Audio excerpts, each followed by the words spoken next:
Igitondo cyiza kuri mwese abakurikiye ikiganiro cy'uyu munsi. Ikiganiro ni Romate kandi turabashimira cyane ko mukomeje kugenda mugaragaza ko mukunda ubutumwa bwiza buri gitondo. Dusoma ijambo ry'Imana hanyuma buri wese akishimira kugendana n'Imana aciye bugufi kandi yumva ariyo imuyoboye mu buzima bwe bwa buri munsi. Turabashimira cyane kandi nanone tubahaye ikaze muri iki gitondo cy'umugisha umwami wacu Yesu Kristo aduhaye kugira ngo twishime, tunyurwe, tunezezwe nawe kandi atuyobore inzira yo gukiranuka. Niwe mwiza, niwe ushoboye, niwe utubeshejeho, niwe Mana yacu twiringira amanywa na nijoro. Kristo ahabwa icyubahiro mu isi ndetse no mu ijuru. Ikiganiro Romate, njyewe ni Theogene Kayiranga. Reka dusenge. Mwami mwiza, turagushima cyane, turaguhimbaza kuri Imana yacu kandi dukunda, turaguhimbariza urukundo rwawe n'ineza tugira buri munsi, turaguhimbariza ko utatureka ahubwo udufata kugira ngo tugendane nawe by'ukuri. Ngwino wimane natwe muri iki gitondo. Mana, ijambo ryawe tugiye gusoma muri iki gitondo tubere ijambo rizima ry'inkomezi, ritwubaka, rituyobora inzira yo gukiranuka kubw'icyubahiro cyawe. Ngwino dusobanure, Mwuka Wera abe kuri twebwe kandi Mana, sabe umugisha abantu bose bakunda ijambo ry'Imana bakarishyira imbere kugira ngo ribayobore kandi rizabageze mu ijuru kubana nawe akaramata. Icyubahiro kibi cyawe Mwami Yesu, none n'iteka ryose. Amen, amen. Ikaze nanone, ikiganiro ni Romate. Turabashimira Imana cyane ko mukunda ijambo ry'Imana. Iki gitondo cy'umugisha Imana duhaye, reka dusome ijambo ry'Imana mu gitabo cy'umuhanuzi Ezekiel, igice cya 20, rero ku murongo waho wa 39. Aravuga ngo: yemwe ab'inzu ya Isirayeli, uku ni ko Umwami Uwiteka avuga ngo, nimugende umuntu wese akorera ibigirwamana bye, ariko hanyuma muzanyumvira, kandi izina ryanjye ryera ntabwo muzongera kuryandurisha amaturo yanyu n'ibigirwamana byanyu. Umwami Uwiteka aravuga ngo, ku musozi wanjye wera, ku musozi w'impinga ya Isirayeli, niho ab'inzu ya Isirayeli bose n'abari mu gihugu bose bazankorera. Aho niho nzabakirira neza, kandi niho nzabakira amaturo n'umuganura w'amaturo yanyu, hamwe n'ibintu byanyu byose byera byose.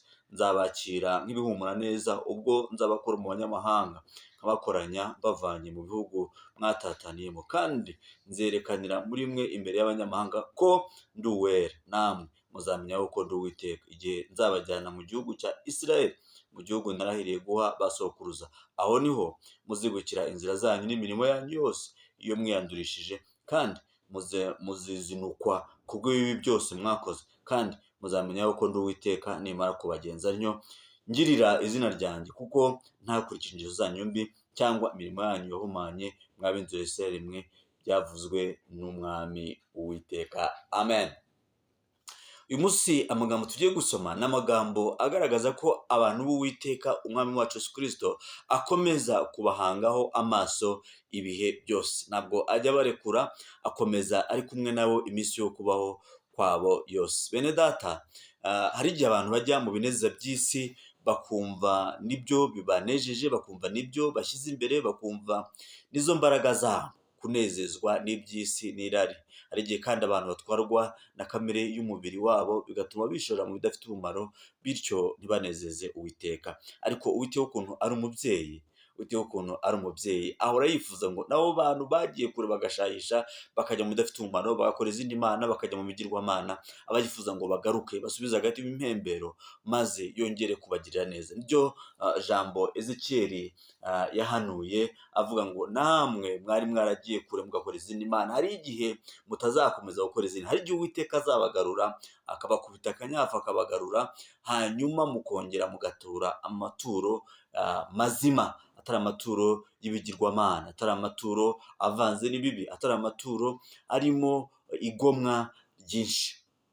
Nk'uko Pawulo yafatiwe mu nzira ajya i Damasiko gutoteza ubwoko bw'Imana, niko nawe Uwiteka ashobora kugaruza akanyafu, akawugarura, kuko agufiteho umugambi munini cyane, agufiteho umurimo ukomeye cyane. Arifuza kugira ngo ukore umurimo we mu buryo buri direct, mu buryo butaziguye, mu buryo buboneye, mu buryo butuma izina ry'Uwiteka Imana rihabwa icyubahiro.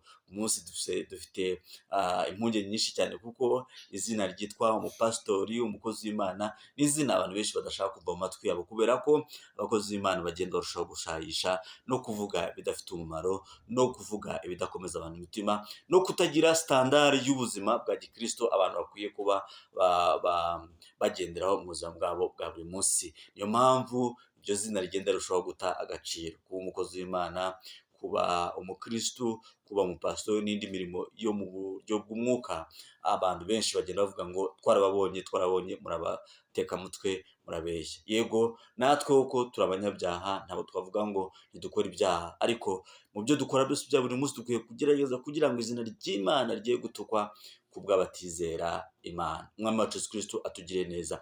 Mbese wifuza ko Kristo akugaruza akanyafu, banza kugukubita akanyafu kugira ngo ubashe kugaruka? Oya, ntibikabeho. Pawulo yakubiswe akanyafu kubera ko yari mu nzira ajya kurenganya itorero ry'Imana, ariko umwuka w'Imana umukubita akanyafu, yitura hasi, ararabirana, arahuma, maze ijwi araryumva avuga ngo Paulo cyangwa se Saul. Icyo gihe yari ataraba Paulo, yari Sawuli, undenganyiriza iki? Hanyuma Paulo nawe cyangwa se Sawuli aravuga ngo urinde mwami.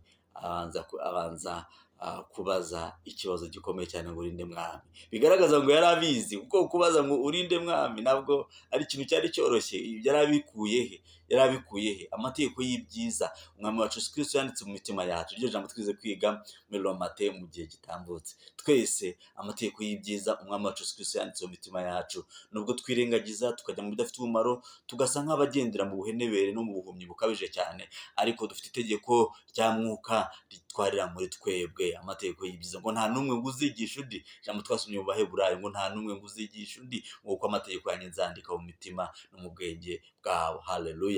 Umwami wacu Kristo ndamusaba kugira ngo muri iki gitondo akumurikishirize mu maso he, aguhe kwibuka amategeko yanditse mu mitima yawe, mu mutima wawe no mu bwenge bwawe, maze umuhindukirire, ugendane nawe, umukorere, kandi ntongere gutamba ibitambo by'ibigirwamana, ahubwo ugaruke kugira ngo akugire neza, kuko ni umwami, ni umukiza. Niyo mpamvu ku murongo wa 43 avuga ngo aho niho muzibukira inzira zanyu n'imirimo yanyu yose iyo mwiyandurishije, kandi muzizinukwa kubw'ibi byose mwakoze, kandi muzamenya yuko ndi Uwiteka nimara kubagenza ntyo ngiriye izina ryanjye, kuko ntakurikije ingeso zanyu mbi. Uwiteka ntabwo azagendana natwe mu ngeso zacu mbi, ntabwo azagendana nawe mu ngeso zawe mbi, ahubwo arifuza guhindukira ukagaruka, ukamukorera, ugaca bugufi, ukavuga uti mwami ndaje kugira ngo ngendane nawe, ndaje kugira ngo ngukorere, ndaje kugira ngo nkubahishe, ndaje kugira ngo mwami mbone ineza no kugirirwa neza kwawe. Hari umwana umwe nahoze mbona avugana na papa mu minsi ishize, mu myaka ishize, hari akavideo kacicikanye cyane, umwana agiye kumubaza ikibazo, agiye kuri mikoro, agiye kubaza papa ikibazo, biramugora cyane. Hanyuma papa aramubwira ati igira hino umbaze ikibazo. Hanyuma umwana agenda aramwongorera, arira cyane. Hanyuma amaze kumubwira icyari kiri ku mutima, umwana yisubira kwicara. Hanyuma papa asaba uburenganzira umwana bwo kugira icyo yavuga ku kibazo umwana yamubajije. Umwana yaramubajije ati papa akiriho yaratubatirishije turi abana bato, adutoza ingeso nziza, ndetse nk'uko umwana yabivuze nyine aranatubatirisha. Papa yari umuntu mwiza, none papa yagiye mu ijuru? Nicyo kibazo umwana yabajije papa, umuyobozi w'itorero ya Kiliziya Gatolika ku isi yose. Hanyuma nakunze approche papa yasubijemo uwo mwana, aramubwira ati niba papa wawe yari umuntu mwiza gutyo, akababatirisha, akabatoza ingeso nziza, akabigisha gukunda Imana, ukeka ko Imana ibyo ngibyo yabyirengagiza? Niko yamushubije. Ukeka ko Imana yakwirengagiza umubyeyi umeze gutyo? Niba twebwe nahise nibuka ijambo ry'Imana riri muri Bibiliya rivuga ngo niba tuzi guha abana bacu ibyiza kandi turi babi, ese data wo mu ijuru we azabura kuduha ibyiza?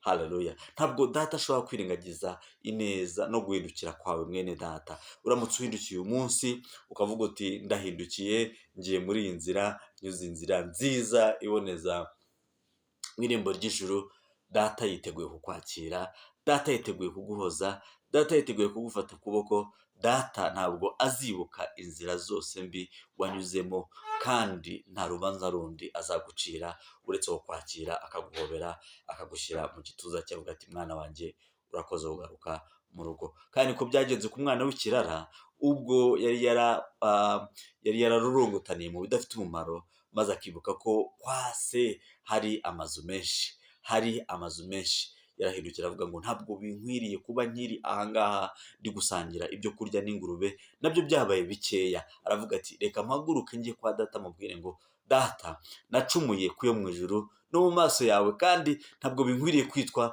umwana wawe. Akigerayo ise amubonye arishima cyane, arishima cyane, nubwo murumuna we atabyishimiye, bari mukuru we sinibuka, umuvandimwe we atabyishimiye, ariko ise we yaranezera, avuga ati nimubage ikimasa cyiza cyane, hanyuma tukore ibirori, mumwambike n'ikanzu y'umweru nziza, ave mu bucabari, dukore iminsi mikuru.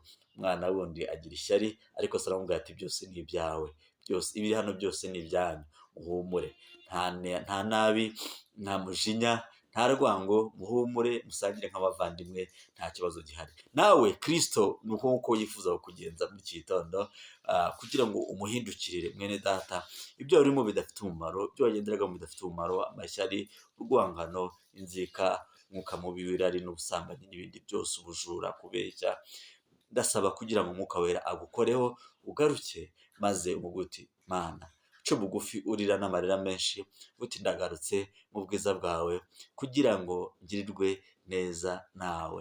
Nta cyaha gikomeye cyane Kristo atakubabarira, nta hantu habi Kristo atagukura, kandi cyiza nyuma y'ibyo nta mushiha wundi, nta nabi yindi yongera kurangwa mu buzima bwawe, ahubwo ukomeza kurangwa n'amahoro arenze uko abantu bose bayibwira. Ibyo nibyo ngusabira mwene data muri iki gitondo, kugira ngo uhindukire, kandi Ezekiyeli yarabihanuye.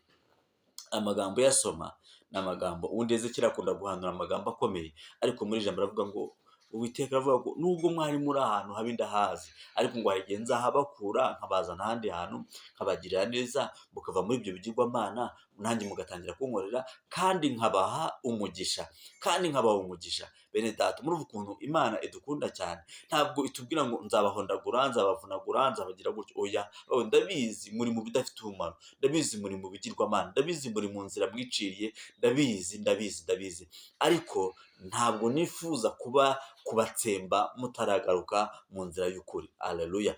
Umwami wacu Yesu Kristo akugire neza. Icyampa muri iki gitondo kugira ngo ugaruke mu nzira y'ukuri, uhitemo neza, Kristo akumurikire. Ijambo ry'Imana none ryanditswe n'umuhanuzi Yesaya, yavuze ngo yewe usinziriye we kanguka, maze Kristo abone uko akumurikiye. Mwene data, niba wari usinziriye uri mu bintu bigusinjije muri iyi minsi by'uburyo butandukanye, niwe wiyizi, ndavugana nawe muri iki gitondo ngo ukanguke, Uwiteka abone uko akumurikira, kandi nta kabuza Uwiteka azatugeza mu ijuru, azatugeza mu bwami bwe. Nubwo bigoye, nubwo duhaye intambara z'uburyo butandukanye zikadushegesha, Kristo aracyari ku ngoma, Kristo aracyafite imbaraga, Kristo aracyakora, Kristo aracyavuga. Kristo ni umwami w'amahoro uhoraho ibihe byose. Ntabwo gukora kwe kwarangiye, ntabwo gukora kwe kutakiriho, gukora kwe kuracyariho na bugingo n'ubu. Turacyexperiencinga, turacyabona ineza ye, turacyabona gukora kwe, turacyabona ikiganza cye mu buzima bwacu bwa buri munsi. Icyampa kugira ngo nawe uyu munsi ubone ikiganza cy'Uwiteka mu buzima bwawe, icyampa kugira ngo ibikuruhije by'uburyo bwa buri munsi uyu munsi ubibonemo gukora k'Uwiteka. Icyampa umwami wacu Yesu Kristo aganiriza ubuzima bwawe muri ijambo ry'igitondo, maze uhindukire, ubone gukora kwe, ubone ineza ye, ubone urukundo rwe, ubone kugira neza kwe kudasanzwe mu buzima bwawe, maze uvuga uti nabonye Imana. Haleluya. Uvuga uti nabonye gukora kw'Imana, uvuga uti nabonye ikiganza cy'Uwiteka, kandi umugisha w'Uwiteka uragutegereje, urakugose, uzagukomeza no mu bihe bikomeye turi kugenda tubona bigoye, aho twibaza ibibazo by'ubuzima tukagira ubwoba. Turavuga ngo data, ni wowe musa tubonyemo ya mahoro twifuzaga. Muri ibyo niko ari njye, Yesu ni wowe musa mbonyemo ya mahoro nifuzaga. Amahoro wari waraburiye mu byo wanyuzemo bitandukanye, ushakisha amahoro ukayabura. Uyu munsi ndasaba kugira ngo umwami wacu Yesu Kristo aguha amahoro, maze uruhuke, muboneho uburuhukiro. umwami wacu Yesu Kristo akugire neza, akwiteho, kandi iri jambo rigufashe, rigushyigikire, maze ugendane n'Imana unezerewe. Amen, amen. Mwami mwiza, turagushima cyane ko udukunda kandi utwitayeho, turakunezerewe muri iki gitondo cy'umugisha uduhaye. Ngwino ubane natwe, ngwino uduhe amahoro, ngwino utubature, ngwino utwarure, utuvane mu mwanda wose, kugira ngo uduhe umugisha wadusezeranije, kandi udutereke ahakwiriye. Icyubahiro kibi cyawe Mana, mu izina rya Yesu Kristo, uvugane nabo ukeneye kuvugana nabo muri iki gitondo, kandi ugarura abo ukeneye kugarura mu izina rya Yesu Kristo, ucyaha abo ukeneye gucyaha, uganisha ubugwaneza bwawe ukeneye kugarusha ubugwaneza, kugira ngo twe duce bugufi, turi mu buntu no mu rukundo rwawe. Icyubahiro kibi cyawe, kandi uyu munsi tubera umunsi w'umugisha ujyana natwe by'ukuri, kugira ngo tukumve tugufiringa mu mitima yacu, twumve bugufi bwawe, uri bugufi bwacu, kandi natwe turi bugufi bwawe. Icyubahiro kibi cyawe none iteka ryose. Amen, amen. Ikiganiro ni Romate, nk'uko bisanzwe, niba ukunze ijambo ry'Imana dusangira mu gitondo, dans la simplicité et dans l'authenticité, mu buryo bworoshye, duciye bugufi twese munsi y'ibirenge by'Uwiteka. Nawe urisangize bagenzi bawe kugira ngo bafashwe. Ni ijambo ry'Imana ry'umwimerere, ridafite ibindi birungo ku ruhande, ahubwo harimo Mwuka Wera, kugira ngo abe ari we udusobanurira buri munsi uko bukeye nuko bwije. Ugira umunsi mwiza, Kristo aragukunda, ariko nanjye ndagukunda. Bye bye.